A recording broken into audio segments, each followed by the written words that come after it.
অভাব হয় না দূর, গরিব ঘুমাই আরাম করে মনটা বাহাদুর। ফেরাউনের লাশটা দেখো মিশর জাদু ঘরে, খাই না মাছি পোকা মাকড় সবাই ঘৃণা করে।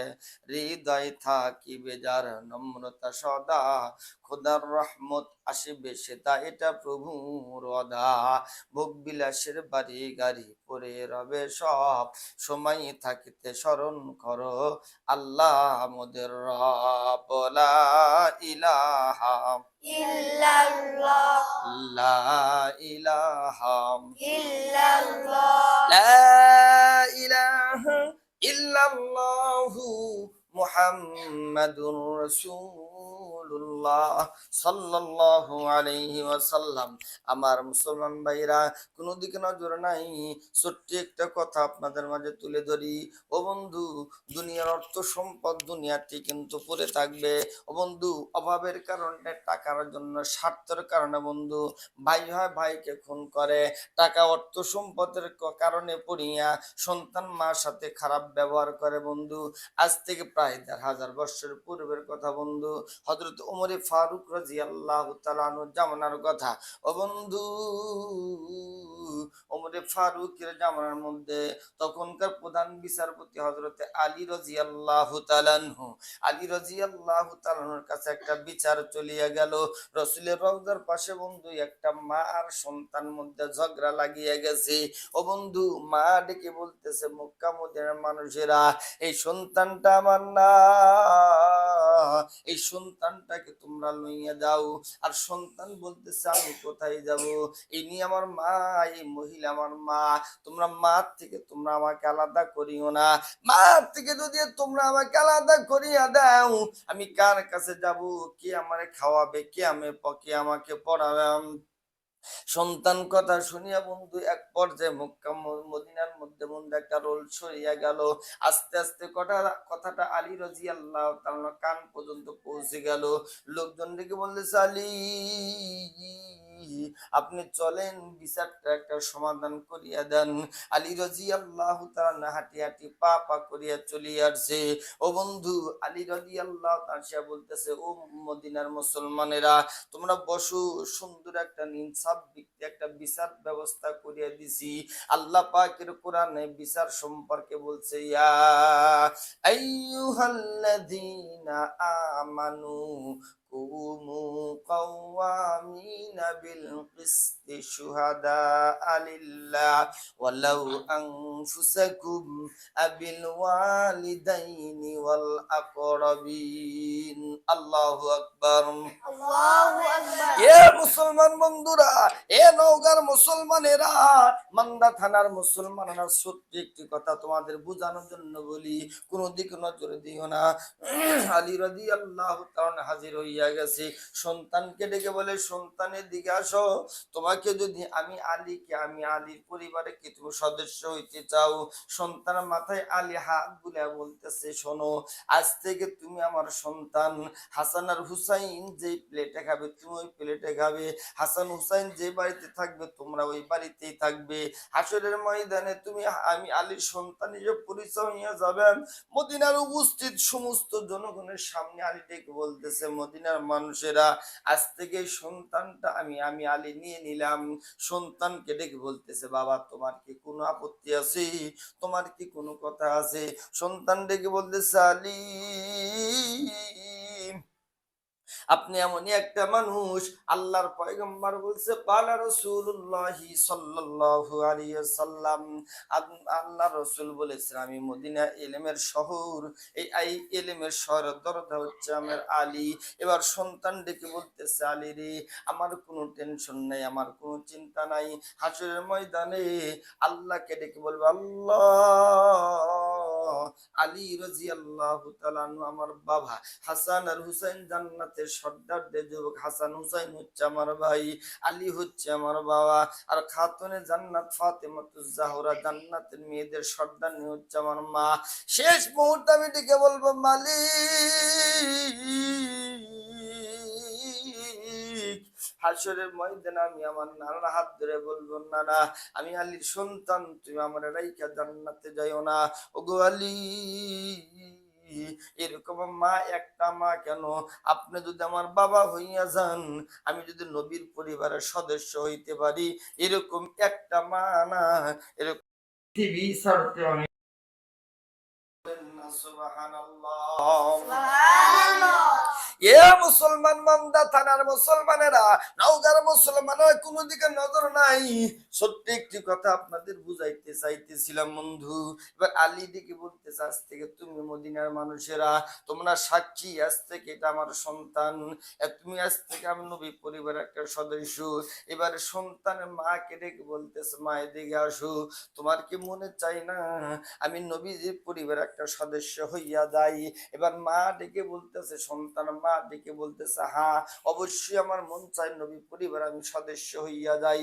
এবার আলী ডেকে বলতেছে, উপস্থিত মদিনার জনগণেরা, আজ থেকে সবাইকে সাক্ষী রেখে আমি বলিয়া দিলাম, এই সন্তান তো আমার সন্তান, আমার সন্তানকে আমি আমার সন্তানকে বিবাহ করাইতে চাই। ও মা আসো, তোমার সঙ্গে আমি আমার এই সন্তানকে বিবাহ দিতে চাই।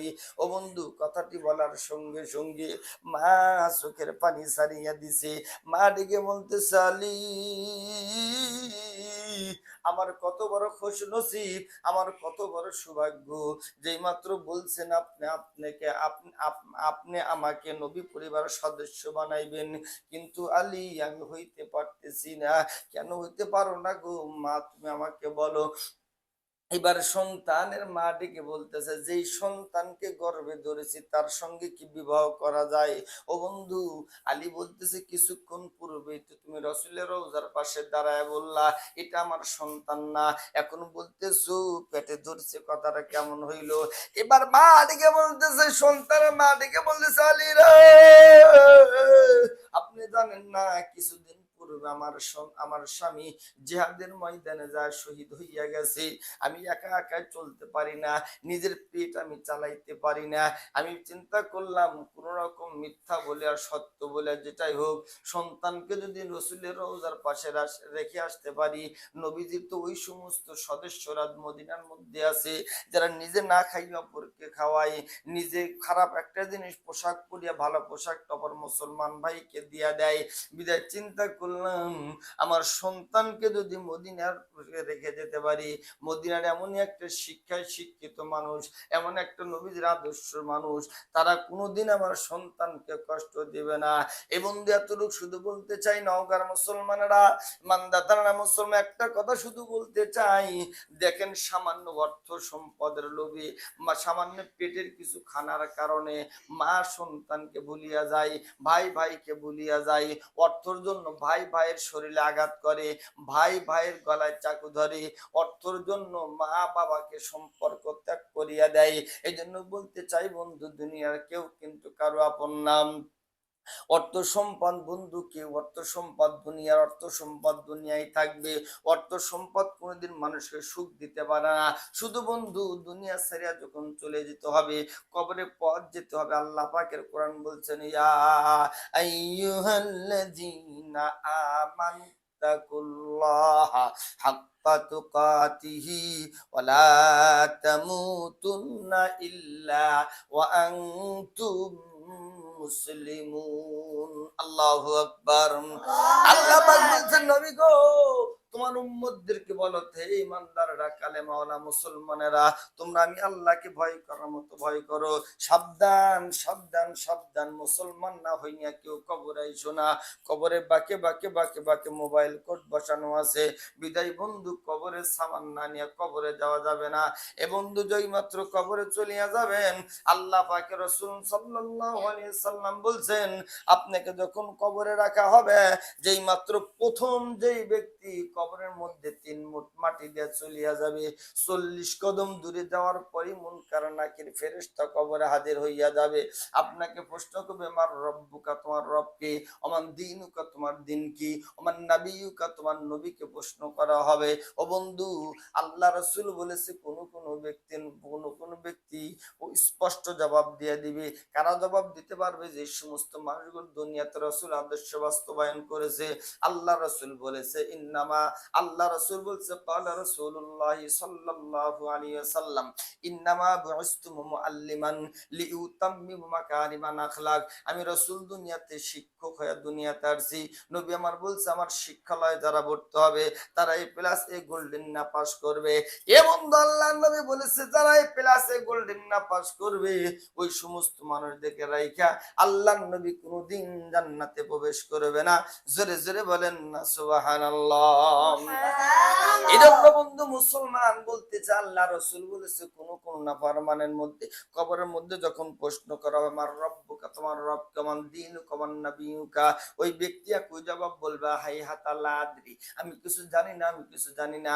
আল্লাহর নবী বলেছে সাহাবীরা শোনো, মুহূর্তের মধ্যে 70 থেকে 99টা সাপ দ্বারা কবর ভরিয়া যাবে। কোন কোন নাফরমানের কবর আগুন ধাউ দাও ধাউ দাও করে জ্বলবে, কোন কোন নাফরমানের কবরে মাটি এমন জোরে চাপ দিবে একদিকের হাড় অন্যদিকে প্রবেশ করবে। এই জন্য বন্ধু নেক আমল করিয়া কবরে যেতে হবে। আর নেক আমল করা আমাদের দরকার আছে না নাই? আর নেক আমল যদি করতে চান আল্লাহর নবী বলছে তুমি কালেমা পড়ছো মুসলমান হইয়া গেছো, আর মুসলমান হওয়ার পরে যতগুলো নেক আমল আছে তার মধ্যে শ্রেষ্ঠ নেক আমলের নাম হচ্ছে নামাজ। এই জন্য বন্ধু যতগুলো মানুষ আমরা এখানে আছি এই মুহূর্তে নিয়াত করবো আজ থেকে আমরা নামাজটা কাজা করব না ইনশাআল্লাহ। আজ থেকে জবান দা মিথ্যা বলবো না ইনশাআল্লাহ। আল্লাহ পাকের কাছে দোয়া করব আল্লাহ পাক যেন আমাদের যেইভাবে জীবন যাপন করলে আল্লাহ রাসূল খুশি হয় ওইভাবে জীবন যাপন করা